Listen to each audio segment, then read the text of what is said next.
너 우리 경기도의 경기라는 이름이 내년이면 무려 1000년이 되는 거 알아? 1000년?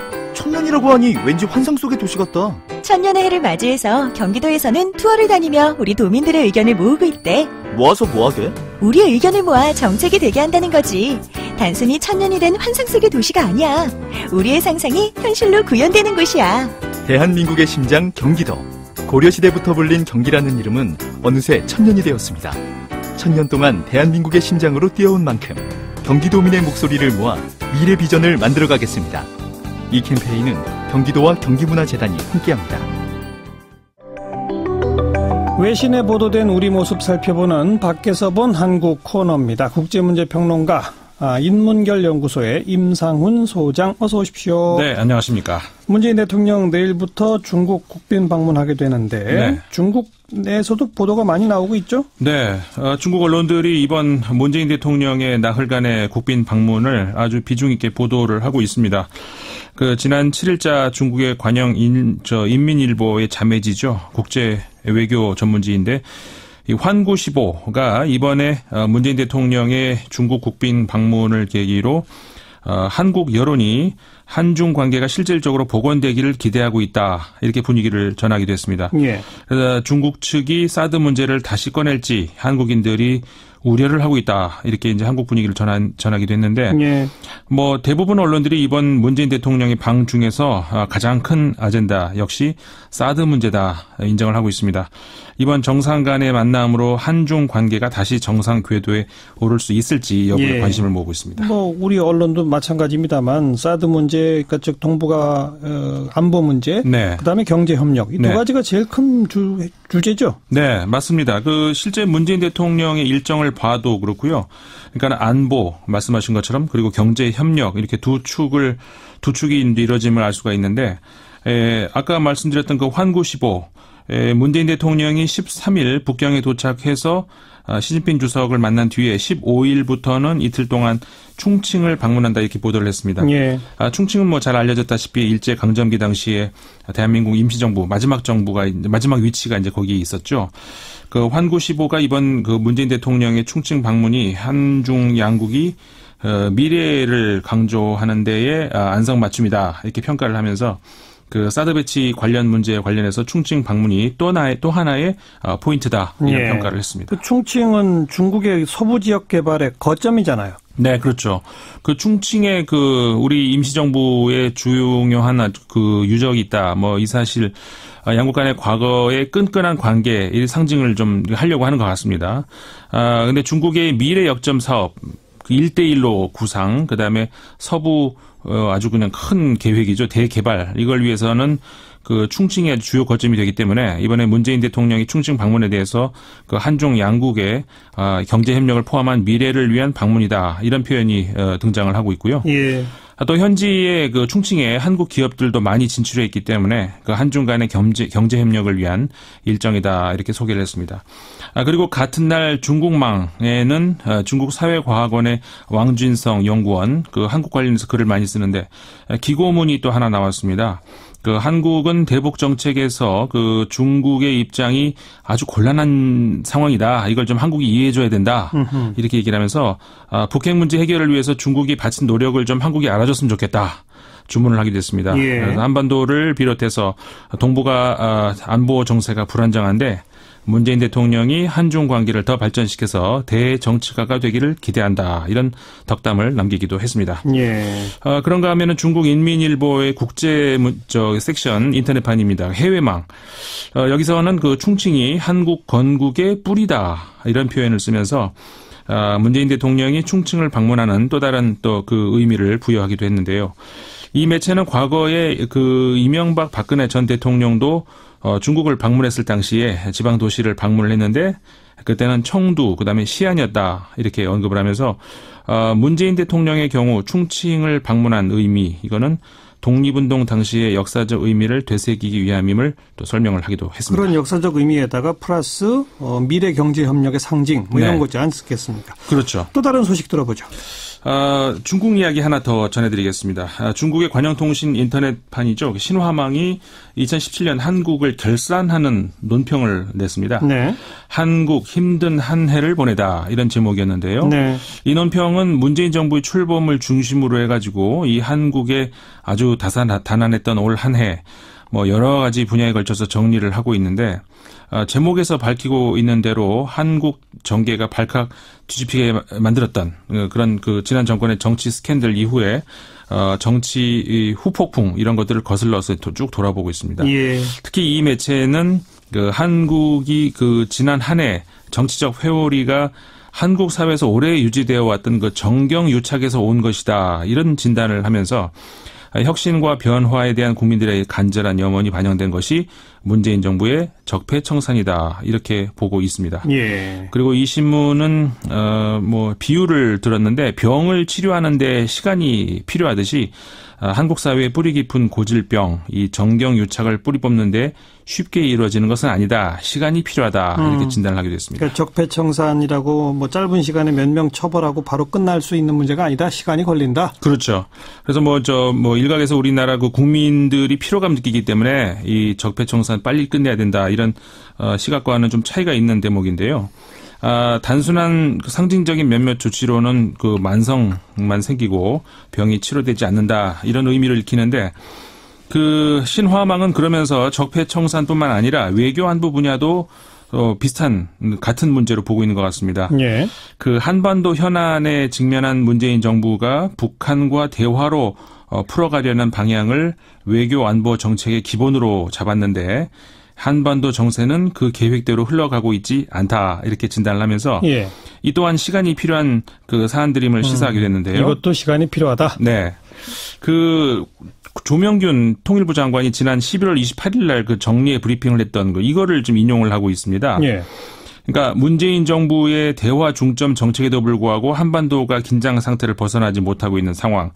그러면은 이제 대북 압박 정책이 이제 나오고 있는 것. 이것이 정책 변화를 의미하는 것 아니냐 이런 기자의 질문에 예. 정부의 목표는 여전히 평화다. 현 단계에서 대북 제재 그다음에 압박. 이거는 북한을 대화 또 협상의 궤도로 인도하기 위한 조치다. 이렇게 밝혔던 사실을 예. 이 설명을 하면서 인용을 하기도 했습니다. 대화와 협상이 기본적인 방향인데 거기에는 시간이 걸린다. 네. 그런 말이군요. 또 다른 소식은요?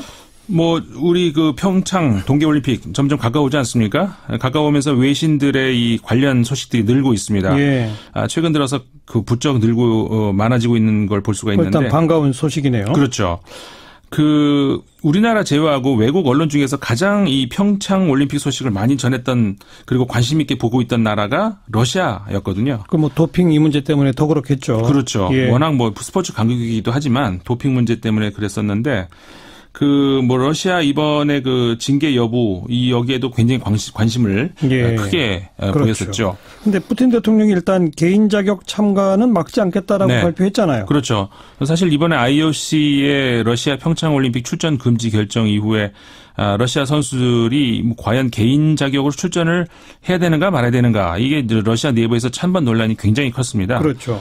그래서 이제 개인 자격으로 참석을 하는 거는 러시아의 자존심 문제다, 보이콧해야 된다 이런 주장도 사실 많았거든요. 결국은 개인 자격으로 참석을 하기로 했는데 이와 관련해서 러시아의 노바야 가제타 신문이 개인 자격 출전을 독려하는 기사를 8일자 신문에서 게재를 했습니다. 출전을 독려까지 했어요? 네. 예. 그러니까 이 신문이 러시아가 억울하고 IOC 판단이 부당하다 이렇게 주장을 하고 있는데 하지만 도핑 샘플 바꿔치기 없이도 러시아 선수들은 메달을 획득할 수 있음을 증명하기 위해서라도 러시아 선수들은 평창에 가야 된다 이렇게 독려를 하고 있습니다. 예. 이 신문에서 쓴 표현을 그대로 제가 옮기자면은 이번 평창 올림픽 참가는 러시아 정부를 위한 것도 모함하려는 자들에게 복수를 하려는 것도 아니고 러시아의 국격을 위한 것이다 이러면서 러시아 선수들이 불리한 상황에서 얻는 메달은 더 품위가 있을 것이다 이런 평가를 하기도 했습니다. 그러니까 러시아의 전반적인 분위기는 IOC 결정에 아주 불만이 많군요. 네. 불만이 많이 표출되고 있고요.